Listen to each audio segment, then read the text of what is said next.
হয় যে আমার তার চেয়ে পাওয়ার বাড়াতে হবে, তখন এয়ারফোর্সে বেশি গুরুত্ব দেয়। যেমন হুম, ইসরায়েলের কথা চিন্তা করেন, ইসরায়েলেও কিন্তু এয়ারফোর্সে সবচেয়ে বেশি গুরুত্ব দেওয়া হচ্ছে। গুরুত্ব দেওয়া যে হচ্ছে। কারণে ইসরায়েল আজকে ইরানের মতো এত বড় একটা কান্ট্রির সাথে সে আপনার এভাবে ফাইট করতে পারছে, বা মিডল ইস্টের সব কান্ট্রিগুলো ইসরায়েলকে ভয় পায় বিকজ অফ এয়ার পাওয়ার। কোথায় পাওয়া গিয়েছে ওই স্কুলের ক্যাম্পাসের আশেপাশে। তার মানে হুম, কি, টিল দ্য লাস্ট মোমেন্ট এই অফিসারটা চেষ্টা করে গেছে, এবং সে চেয়েছিল হয়তোবা, যেটা আমরা ধারণা করি, যে ওই স্কুল গ্রাউন্ডে ফেলতে। হুম, এখন বিমান তো ফ্র্যাকশন অফ সেকেন্ড, একটা বিমান তো আপনি চোখের পলক এক জায়গাতে আরেক জায়গায় চলে যায়, কোথায় কোন হসপিটালে ভর্তি করতে কেউ জানে না। আমরা হয়তো বার্ন ইউনিটেডটা জানি, আমরা হয়তো বা সিএমইচটা জানি। আবার এখানে ওই যে যেই জায়গাটা বিমানটা এক্সপ্লোড করে সেখানে যে হতাহত হয়েছে, এটা আমি কয়েকটা ভিডিও ছবি দেখলাম, আসলে দেখার মতো না। এটা আন্দাজ হুম, করা ডিফিকাল্ট কতজন বিমান বাহিনী পুরাতন বিমান কিনতে পারে না। হুম, যে বিমানটা ক্রয় করা হয়েছিল ২০১৩ সালে বা ইতিপূর্বে, যেমন বিভিন্ন সময় আপনার আমাদের ১৯০০ আপনার ৮৫, ৮৬, ৮৭ সালের দিকে কিছু বিমান ক্রয় করা হয়েছে, তারপরে 95-এ, 91-এ, এবং যেমন রাশিয়ান আপনার এমআই 17, তারপরে বিভিন্ন মডেলের বিমান, হেলিকপ্টার বিমান ক্রয় করা হয়েছে, যেগুলো দেখা যায় যে ওই দেশে তৈরি হয়েছে 67-এ, আমরা কিনছি সেটা আপনার 85-এ। ওই দেশে তৈরি হয়েছে এটা আপনার 75-এ, আমরা সেটা কিনছি 91 সালে। তো ঠিক হুম, তেমনি যে বিমানটা আপনার 13 সালে ক্রয় করা হয়েছে, এটা পুরনো বিমান বলতে পুরনো মডেল, বিমানটা পুরাতন না। বাংলাদেশ কখনোই চাইলেই পারবে না পুরাতন বিমান কিনতে, মডেলটা হুম, পুরনো হয়। তো এখনকার নতুন আধুনিক এই প্রযুক্তির যুগে ফিফথ জেনারেশনের সময়, বাট এটা কিন্তু একটা লেম এক্সকিউজ, এটা বলা যাবে না যে আপনি ঠিক আছে নতুন পুরন নতুন পুরনো মডেল বলে আপনি নতুন বলে বলে আপনি এটাকে যে দোষ দিবেন, তার নাম কেন আমি পুরনো মডেল কিনবো। আমার দেশে কেন আমি আধুনিক প্রযুক্তি, যেই দেশে পদ্মা সেতু তৈরি হতে পারে হাজার হাজার কোটি টাকা, এখানে দুর্নীতি হতে পারে, এত কিছু হয়ে হুম, গেল, সেই দেশে কেন আধুনিক বিমান ক্রয় করা হলো না। আর হুম, পুরো ওয়ার্ল্ড কিন্তু এখন সব যেই কান্ট্রি গুলো আপনি দেখবেন যে যুদ্ধক্ষেত্রে সবচেয়ে বড় ডোমিনেটিং সুপার পাওয়ার, হুম, ওই কান্ট্রিগুলো এয়ার সুপ্রিমেসি বাড়ানোর চেষ্টা করে। যেমন আমেরিকা সবচেয়ে বেশি গুরুত্ব দেয় তাদের এয়ারফোর্সের দিকে। ইভেন হুম, পাকিস্তান বলেন, ইন্ডিয়া বলেন, রাশিয়া বলেন, বিশ্বের সমস্ত উন্নত কান্ট্রিগুলো এবং চায়না। আগে একটা সময় ছিল পদাতিক বাহিনী বা আর্মির প্রতি মানুষ গুরুত্ব দিত। এখন বিভিন্ন রাষ্ট্র যখন যুদ্ধে মানে আপনি কি বলা যায় যে ব্যালেন্স অফ পাওয়ার কম্পিটিশনে যাবে, অথবা যেটাকে বলে আমরা যে পাওয়ার ব্যালেন্স বিষয়টা যখন আসে, যে অন্য কান্ট্রির সাথে তার সিকিউরিটি ডিলেমাটা যখন তৈরি হয় যে আমার তার চেয়ে পাওয়ার বাড়াতে হবে, তখন এয়ারফোর্সে বেশি গুরুত্ব দেয়।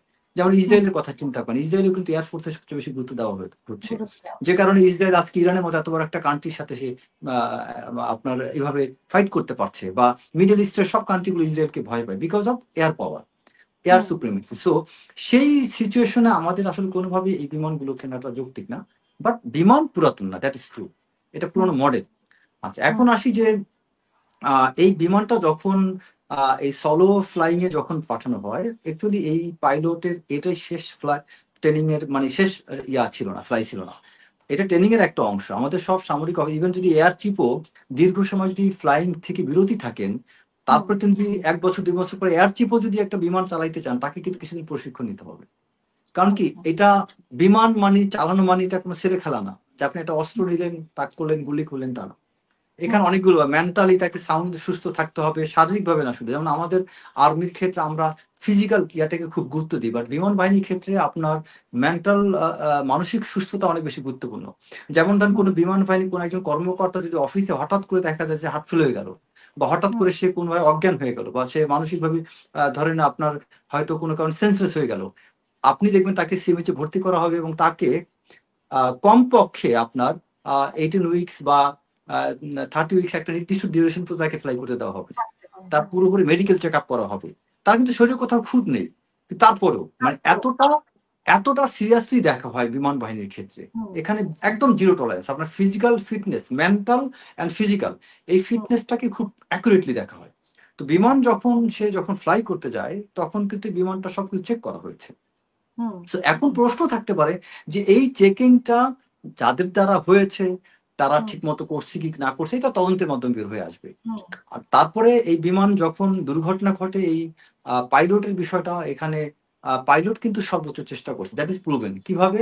কারণ তার যে ইজেকশনটা হয়েছে, ইজেকশন বলতে বোঝায় যেমন আপনার বিমান একটা বাটন আছে, ওটা চাপ দিলে সে ওই বিমান থেকে সে জাস্ট ঝটকা দিয়ে বের হয়ে যায়। হ্যাঁ, আপনার তো এই সে বিমান থেকে কিন্তু ইজেক্ট অনেক আগে হতে পারতো, কিন্তু সে অনেক লাস্ট মোমেন্টে যে হয়েছে। লাস্ট মোমেন্টে যখন সে বিমানে মেকানিক্যাল বা যে কোনো ত্রুটি পেলো, সে কিন্তু তখন ইজেক্ট করেনি, তখন ইজেক্ট করে সে বেঁচে যেত ইজিলি। সো এই যে লাস্ট মোমেন্ট, তার বডিটা কোথায় পাওয়া গিয়েছে ওই স্কুলের ক্যাম্পাসের আশেপাশে।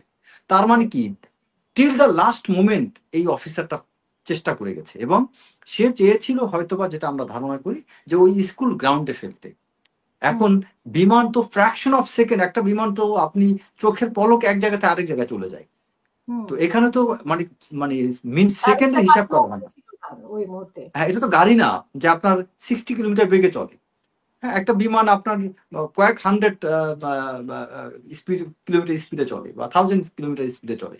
সো ওই বিমানটা ফ্র্যাকশন অফ সেকেন্ড আপনার সামান্য এক সময়ের ফারাকের কারণে সে কিন্তু ওই ভবনে যে আঘাতটা করে, যে কারণে এই দুর্ঘটনাগুলো ঘটছে। সো এখানে আমরা আসলে আর তদন্তে যেটা ব্ল্যাক বক্স যখন পড়ে যাচ্ছিল, মানে যখন সে শিওর হয়েছে যে এটাকে আর কোনোভাবে ইয়ে করতে পারছে না, তখন হ্যাঁ, মানে সে সর্বোচ্চ চেষ্টা করছে একটা বিমান ক্রাশ করবে। একটা জিনিস কি আপা এখানে চিন্তা করতে হবে, আমাদের প্রত্যেককে এমপ্যাথেটিক্যালি চিন্তা করতে হবে, মানে আমাকে ওই জায়গায় রেখে, ওই অফিসার জায়গায়।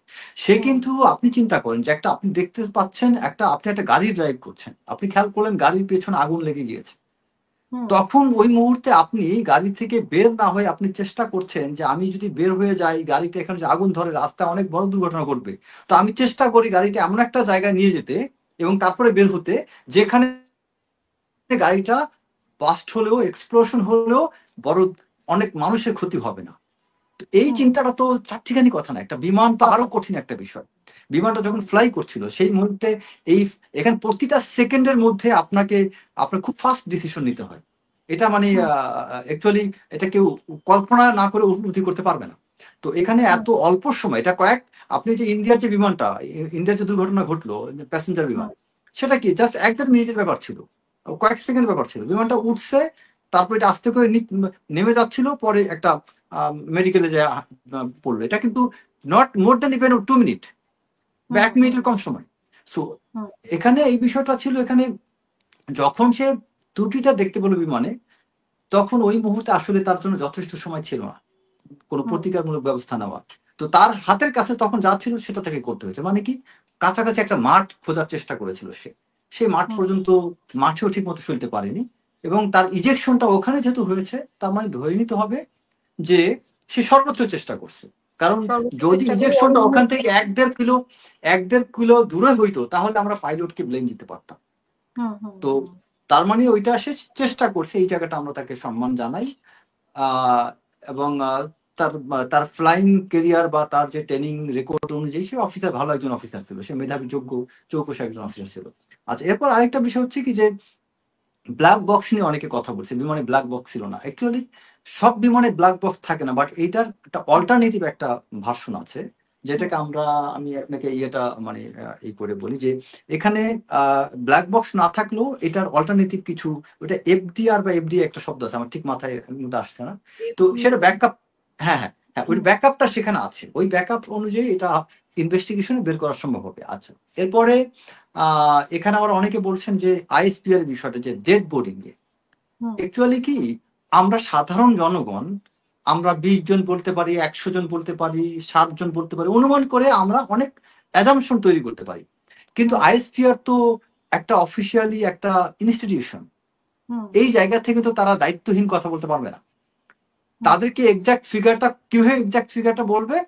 মেডিকেল রিপোর্ট অনুযায়ী কোন হসপিটালে কতজন, এখনো অনেক বাচ্চা কাচ্চা, অনেক পরিবার নিয়ে গিয়েছে, বা কোন পরিবার কোথায় কোন হসপিটালে ভর্তি করতে কেউ জানে না।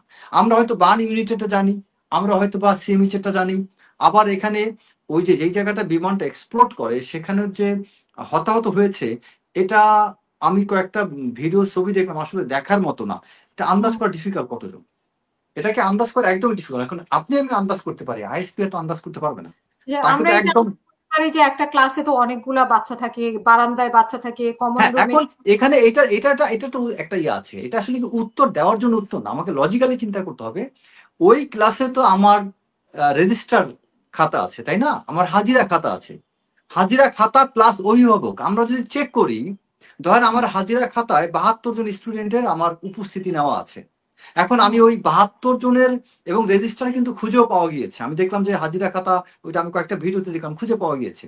এই হাজিরা খাতা অনুযায়ী আমাদের উচিত হবে এখন অভিভাবকদেরকে ফোন করে জানা যে আপনাদের বাচ্চা গিয়েছে কি যায়নি।